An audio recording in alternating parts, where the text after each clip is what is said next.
everyone, it's Robin, Artisan & Crafts, and welcome to my studio. Today I'm going to show you a quilting technique called webbing. Quilt block webbing is a chain piecing technique where we can sew multiple pieces together without cutting the threads in between the blocks. It creates a big web. So if you're doing an entire quilt, once you do the webbing part, you can hold the whole quilt up and all the blocks will just be hanging there and you'll see threads in between them. I'm going to show you on a coaster because it's a lot easier to see and much quicker than doing a quilt top. The benefit of this is it does help maintain the location of your quilt blocks to make sure as you're sewing them that they stay all together. I have a habit of inverting, twisting my blocks. So if I wanted to have this exact look like a 9 patch, sometimes it doesn't really matter here, but I could switch the blocks around, and I do that all the time when I'm sewing a quilt together, a quilt top. By doing this, it's just going to keep everything in order and make it so much easier. Not all quilters do it, and it's not something you have to do, but it's nice to learn the techniques to see if it's something you might want to do in the future. I'm going to be making a basic 6-inch coaster, and I'm using 2.5-inch squares. You can see how I have it in like a 9-patch standard pattern where we have lights and darks. Mine are reds and greens, but it's all about the same. I have a piece of quilt batting and a piece of backing fabric, and they're all larger than 6.5 inches. So for the webbing technique, what we're going to do is we'll take these blocks. Now I like to do mine in columns, and generally it kind of helps when you're doing the webbing technique, but if you want to try something different, you can do that also. I'll take these over to the sewing machine and sew them at 1/4 inch. I'm using a 2.0 or 2.5 stitch length, whichever works for you. A lot of things in quilting really comes down to whatever works for you and your sewing machine, your comfort level, and the fabrics that you're working with. When I'm done chain piecing, I will leave the thread connecting these 3, we'll call them blocks, together. And when I come back, then I'll sew these 3 onto those. And I'll show you what that looks like. Sometimes I start with a scrap piece of fabric underneath my needle to begin with. But if you don't want to do that, you can also just start with your fabric.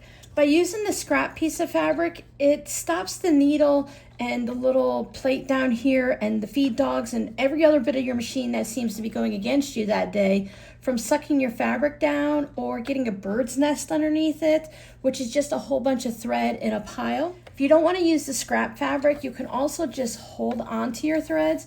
When I first started sewing, that's what I did. And then eventually I just started using the scrap fabric. So normally I would hold them with my left hand out of the way so you can see. I'll hold them over to the right. Either way works. I'm holding a little bit of tension onto the threads so they don't get sucked down into the bobbin area. And then as it gets going, I can trim the thread off, and then I can start my chain piecing. Now chain piecing is just sewing one section, one block, 2 pieces of fabric, whatever you're making, one right after the other without stopping to cut your thread. I like to leave a little bit of space in between them.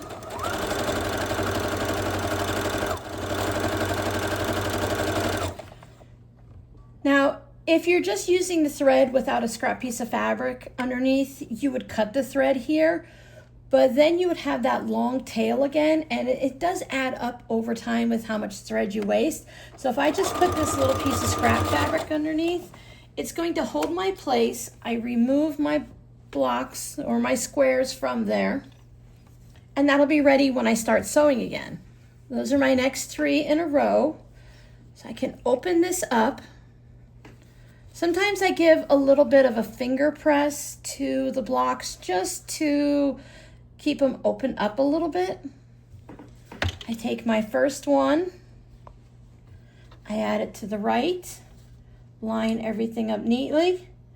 So these, if we were doing a quilt, would be the first 3 quilt blocks going across.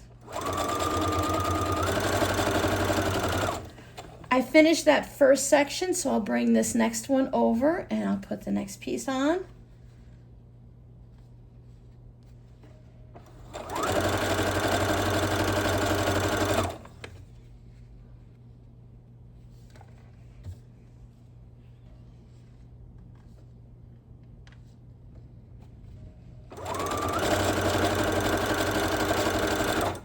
Add my scrap fabric. Now for me, that's my entire coaster, but if you were doing like large 12.5-inch blocks, this could be a 36-inch, like maybe a little baby quilt or something like that. So you would have everything all set up. They are all connected and they're just dangling by their thread.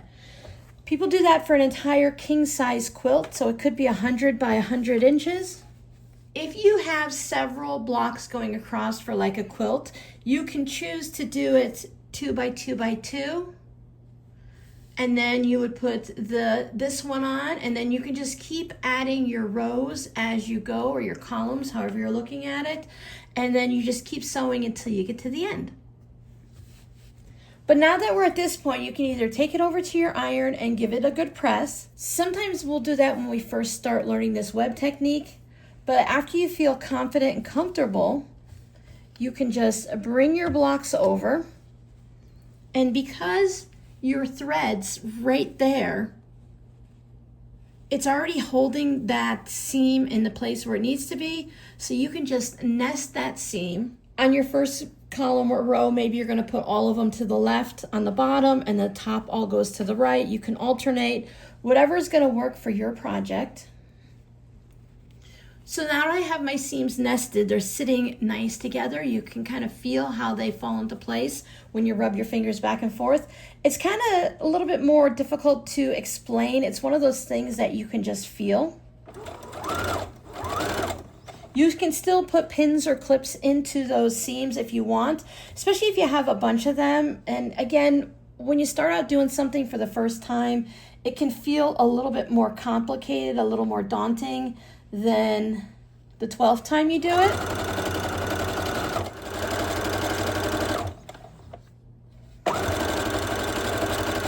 Add my scrap. So there's the top 2 rows of my coaster all sewn together. And now I'll do the same thing with the last one. See, if I turn this around in all different directions, they're all held together. So my craziness is not going to affect it.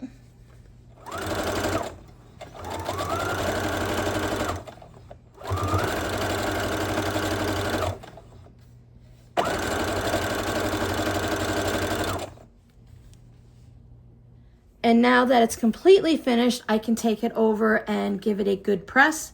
As you can see, my seams on the outside are going wherever. I did twist the seam here. That's not a problem. I'm not going to worry about it too much. It is just for a coaster. Once I press it really well, it tends to just settle down and it'll be okay. So I'll take it over and I'll give it a good press at the iron. I really let my mood decide whether or not I want to do this technique or a different one. I like to keep in practice, so sometimes I'll try it out on different things again, and other times I'll just do standard piecing.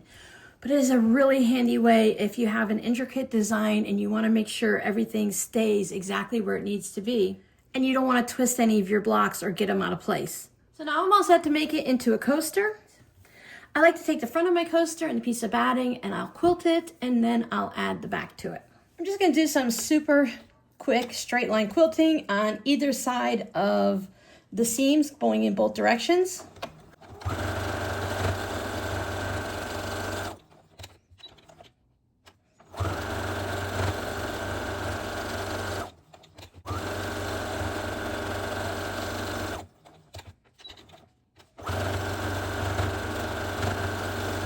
Coasters are a great way to practice your quilting. It is a little small to practice free motion quilting, but you could practice it on a large piece of fabric, and once you're done, then you can cut it down into size for coasters. So first I need to trim this coaster down to an even size. With coasters, as long as it's big enough to hold your drink, it's the perfect size.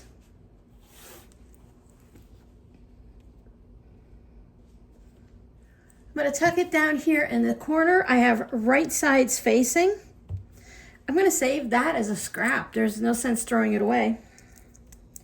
If you don't collect your scraps, then you can just place it right in the center. You could cut a piece of fabric for your backing that's the exact size of your coaster.